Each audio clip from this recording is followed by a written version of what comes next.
So on top of being busy these last few days, I've also recently found that I'm fresh out of video-worthy concepts to talk about, so instead of forcing something, I'm just going to talk about a game I really like I did with Hotline Miami and Kentucky Route Zero. It's called Fcuk. Yeah, Fcuk. I know it's spelled all jumbly, but the creator himself calls it Fcuk, so I'm just gonna go with what he says. Anyway, Fcuk's a free flash puzzle game by Edmund Macmillan, the man you might already recognize as the artist/designer behind modern indie hits Super Meat Boy and my personal favorite game of 2011, The Binding of Isaac. And you can play it right now for free, provided you have an hour or two of free time and a dependable flash plugin. I suggest you do, either before or after you watch this video, preferably before, but you don't have to listen to me. It's a weird, semi-existential, semi-minimalist puzzle platformer that conveys its concepts entirely through mechanics as metaphor, which incidentally is one of my favorite design concepts out there that barely anybody ever uses anymore. One thing I've always appreciated about Edmund Macmillan is his ability to combine and recontextualize classic schools of game design into weirder, ultra-warped versions of themselves that usually act as brash, often crude expressive pieces. This was taken to its ultimate extreme in the aforementioned Binding of Isaac, which was mechanically one part Zelda-esque dungeon crawler, one part twin-stick shooter, one part roguelike, and one part bullet hell, as well as conceptually about religious fundamentalism as child abuse as shown through the lens of some of the most disturbingly pitch-black cartoon humor I've ever witnessed. Despite all it throws at you though, it blends its mechanical depth with its conceptual depth perfectly. But I might make a video about Binding of Isaac sometime in the future, so I'm not going to elaborate at the moment. Likewise, Fcuk is simultaneously a game about puzzle solving and a game about motivation and self-induced entrapment. And despite what the name might imply, it's actually quite subtle about its primary theme, but not too subtle. The game is, at its basis level, about a little guy named Steven, the player character, who comes across a box and finds within the box, well, himself, 20 minutes from the future, who tells him that entering the box is a moral imperative on his part. When Steven appears hesitant, future Steve shoves him into the box anyway, trapping him. Within the box, there's actually a sidebar dedicated to messages from the other seemingly infinite incarnations of himself, explained by the fact that somehow, from within the box, Steven grows another one of him from his head, who eventually runs off.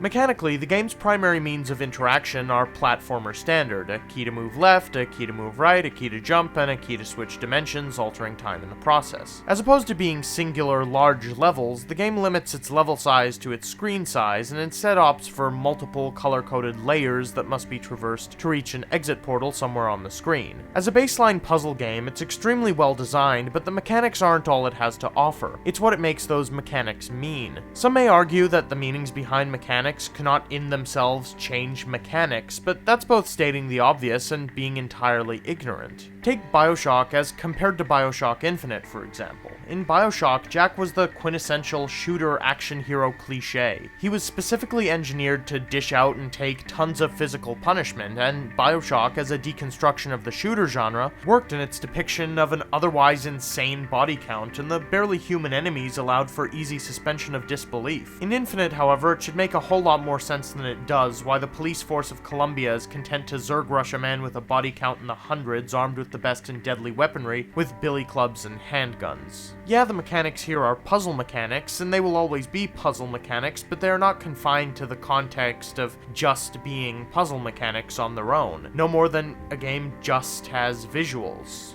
Well, what do the mechanics serve to create in context? Well, let me explain. The game's creator, Edmund Macmillan, was inspired to make this game after going to a high school reunion and seeing all the people he grew up with, depressed and/or drunk, slumped up against walls as victims of their own self-imposed defeatism, still stuck in the same confined mentality that they'd been in since high school, with most of them having given up on their aspirations entirely. However, the game doesn't come off as some flighty, judgmental piece from a condescending bedder, since soon after the experience, Edmund had come to this realization about himself.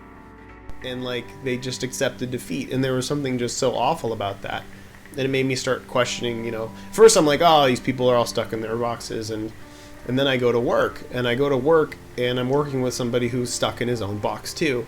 And I suddenly realize, as I'm working on this game, that I'm stuck in this box. And I've been stuck in this box with this person for years, just doing nothing, being incredibly unproductive. And it should have ended a long time ago, but I accepted defeat. I accepted that this was just the limitations of my career, and they were dependent on this person, and I needed to stick with this person in order to succeed. And it was actually that game that made me realize that, like, I can change my future as long as I have the perspective to do so. And that's exactly what Time Fuck was about. It was about being stuck in a loop, being stuck in a self-imposed box, and not having the perspective to see that the door is right there.